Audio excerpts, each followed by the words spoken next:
நாய் குறைத்தால் தோல் விலை ஏறுமா என்று ஸ்டாலின் அரசு செய்யும் செயல்களை எல்லாம் பார்க்கிற போது கேட்க தோன்றுகிறது.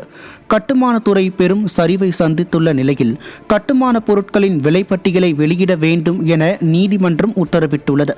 கட்டுமான பொருட்களின் விலையேற்றத்தால் வீடு கட்டும் கனவை கனவாகவே வைத்துள்ள ஏழை மற்றும் நடுத்தர குடும்பத்திற்கு இது நிச்சயம் உபயோகமாக இருக்கும்.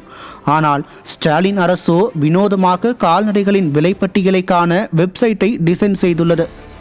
மேலோட்டமாக பார்க்கும்போது விவசாயிகளுக்கு உதவ ஆடு மாடுகளின் சந்தை நிலவரத்தை சொல்லும் வெப்சைட் போல தெரிந்தாலும் இது விவசாயிகளுக்கு பயன்படாது என்கிறார்கள் விவரம் அறிந்தவர்கள். எந்த விவசாயி தினமும் வெப்சைட்டில் விலை பார்த்து வியாபாரம் செய்ய போகிறார்? இத்தகைய வெப்சைட்டுகள் எல்லாம் வெளிநாட்டு ரக நாய் பூனைகளை விற்கும் வியாபாரிகளுக்கும் உயரக கால்நடைகளை பெருமைக்காக வாங்கும் புளிச்சை ஏப்பக்காரர்களுக்குமே பயன்படும் என்கிறார்கள் விவரம் அறிந்தவர்கள். ஆக கட்டுமான பொருட்களின் விலையை அறிவிக்க மனம் இல்லாத அரசு கால்நடை வியாபாரத்திற்கு கொடி பிடிக்கிறது. அரசு நிர்வாகத்தை கேலி கூத்தாக்கி கொண்டிருக்கிறது இந்த மாடல் அரசு என்கிறார்கள் பொதுமக்கள்.